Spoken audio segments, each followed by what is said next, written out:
If you follow Warren Buffett at all, you know that he's been buying three particular stocks over the last couple of weeks. And I'll just come out and tell you the three stocks that he's been buying. It is Verisign, Sirius XM, and Occidental Petroleum. And of these three stocks, one of them in particular could be a hedge against the market if we were to see a downturn. And this hedge coincides very nicely with the overall position that Warren Buffett has taken on the market over the last year, most notably with the sell-off of his Apple stake. He has continued to reduce his stake in this company because he believes valuations in the market are very high right now. So in today's video, we will take a look at these three companies as well as go over their top and bottom line numbers and specifically dive into the hedge that Warren Buffett is making against the market. So if you enjoyed the video, make sure to drop a like down below. I really appreciate all the support you've been giving over the last couple of months, and subscribe for more videos like this one. Let's go ahead and dive straight into it. Warren Buffett purchased 8.9 million shares of Occidental Petroleum worth $405 million. And with this purchase, Berkshire Hathaway now owns 28% of this company. Berkshire Hathaway also purchased 5 million shares of Sirius XM for around $113 million and 234,000 shares of Verisign for around $45 million. It is important to note that a lot of these smaller positions are not really built out by Warren Buffett himself. He has two directors, Todd Combs as well as Ted Weschler, who often make some of these smaller investment decisions. That is probably what is occurring here with Verisign and Sirius XM. But let's still run through these two companies very quickly. Right now, Sirius XM is down almost 60% year to date. They have had an incredibly terrible year, with the stock falling by a massive amount. And even over the last 5 years, the stock is down by almost 70%. And that's despite some solid growth throughout 2019. They were able to increase their top line numbers by 30 to 40% over the course of that year. At the end of 2018, they were bringing in around $5.8 billion for trailing 12-month revenue. That has since increased to $8.8 billion of trailing 12-month revenue. However, we could see that they have actually seen their top line start to decline, down around 4.4% year over year. And their bottom line numbers have been solid as well. They've consistently put up numbers on a quarterly basis anywhere between 60 cents and $1. The only outstanding quarter is their most recent quarter, where they reported a loss of $8.74 per share. However, this is just due to a $3.36 billion non-cash impairment charge. Because of this charge, they suffered a net loss of $2.96 billion. If you take out this charge, however, they would have saw a net gain of around $400 million.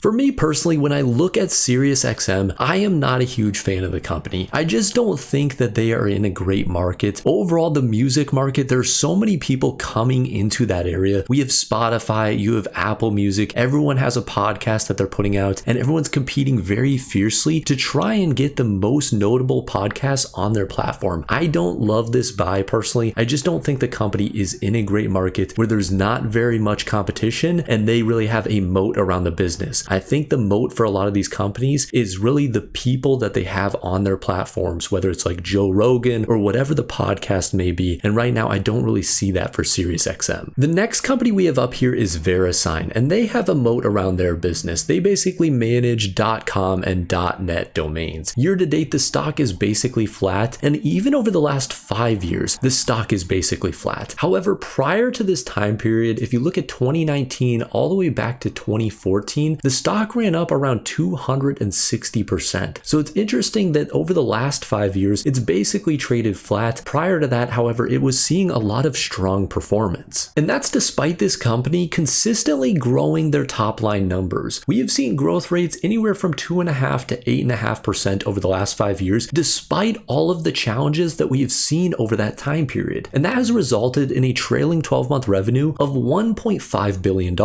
And their bottom line numbers have grown solidly over the last 5 years as well. In 2019, their trailing 12-month EPS was $5.15. That is now sitting at $8.58. And Verisign is a company that has had a strong focus on buybacks. In their most recent quarter, they saw a year-over-year decrease in their shares outstanding of almost 6%. And over the last 5 years, they have been able to consistently decrease their shares outstanding by anywhere from 2.5% to really 4.5%. So really, what has happened for this company over the last 10 years? If we look at 2014 to 2019, the big driver in their stock price was an expansion of their valuation. They were trading at a PE ratio of around 13 in 2014. By 2019, this had expanded to a PE ratio of 40. And we have basically seen the opposite since 2019. They went from that 40 PE ratio during that time period, now down to around a 20 to 25 PE ratio. So despite the company expanding their EPS numbers, investors are not willing to pay as much as they did just 5 years ago. And that might have something to do with the shrinkage that we have seen in their core business. In Q1 of 2022, they had a domain base of around 175 million domains. That has since decreased down to around 170 million domains as of their most recent quarter. There's also some questions around their repurchase program, because over the last 4 years or so, they have only actually produced more free cash flow than repurchases in one of those years, and that was 2021. Otherwise, the rest of the years, they have spent more on their repurchases of shares than they have actually produced in terms of free cash flow. So Verisign is an interesting company. They have a couple of things to really change around with their business, and we'll have to see how that progresses over the next couple of years. Right now, though, we have only looked at Verisign and Sirius XM. These two companies each make up 0.9% of Warren Buffett's portfolio. The next company that we're going to be looking at is Occidental Petroleum, ticker symbol OXY, and Berkshire Hathaway currently owns 28.2% of this company, and it makes up 4.2% of their total portfolio. So obviously 4.2% of a portfolio is not a massive number. However, when you're talking about hedges, you don't want it to be a huge percentage. And I personally believe that Oxy is just that for Warren Buffett. It's a hedge against the broader market and what could happen over the next 3 to 5 years. Already, Warren Buffett is getting this company at a huge discount compared to any time that it's traded at over the last year. It is currently down around 22.5% over the last year, and over the last 5 years, it is up around 21%. However, Warren Buffett originally started buying into this company during 2021, when prices were anywhere from $20 to $30 per share. And overall, Occidental Petroleum tracks very closely with crude oil prices. Over the last year, crude oil is actually down around 5.5%. So there already, Warren Buffett is getting a discount on Occidental Petroleum compared to the broader oil market. If we look at the last 5 years, oil is up around 15%. However, it is down around 40% from its highs. And really, the reason that I believe this is just a big hedge for Warren Buffett is because he's looking at the political environment around the world. There is war in Ukraine and Russia, there is war in the Middle East, as well as you have this new committee known as BRICS that threatens to undermine the US dollar, as well as Trump threatening BRICS countries with 100% tariffs. And overall, these are very oil-rich countries. You're talking about Russia, as well as Egypt, Iran, and United Arab Emirates. All of these countries have very large oil production, and that can ultimately affect the market overall for crude oil. And obviously, if there is a massive trade war between the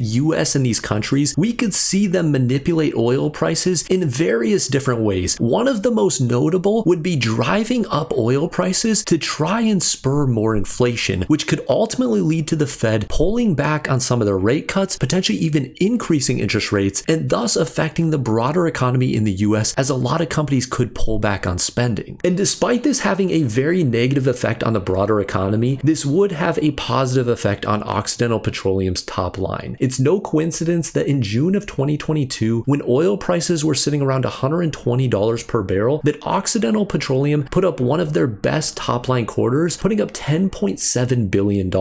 And this coincides very nicely as well with their bottom line performance. They put up $4.65 of EPS in the March quarter of 2022, followed by $3.47 of EPS in the June quarter of 2022. And these oil and gas companies are right in Warren Buffett's wheelhouse because they trade at very low valuations as well. The forward P ratio currently on Occidental Petroleum is sitting at 14.39. And based on analyst EPS targets for 2025, they are expecting a little bit of a move up in oil prices as well. They currently have an average EPS estimate of $3.58 for 2025 compared to 2024 numbers of $3.43. So in my opinion, when I look at these three moves from the Berkshire Hathaway portfolio, I think the two smaller ones with Sirius XM as well as Verisign are made by some of Warren Buffett's directors, not Warren Buffett himself, but I do think that this Occidental Petroleum position and this additional buys that have occurred over the last couple of weeks have been from Warren Buffett himself. I think he's looking at the broader market, things that are going on around the world, and seeing this as a potential hedge in case some of these things do play out that could actually affect the broader economy in a major way. We could actually see Occidental Petroleum capitalize on some upside with oil prices. But keep in mind, that is all just my opinion on what I am seeing out of Warren Buffett. I think that is what's going on here with his portfolio. It makes sense with a lot of the selling he has done with Apple, and I think that he sees and has some concerns with the broader economy and where things could be headed over the next couple of years. So do not buy a company just because some random guy on YouTube talked about it. Don't buy a company just because Warren Buffett bought it. Make sure you are doing your own research and looking into companies that meet your risk tolerance as well as your time horizon. With all of that said, I hope you enjoyed the video. If you did, drop a like down below and subscribe for more videos like this one. And as always, guys, have a wonderful rest of your day.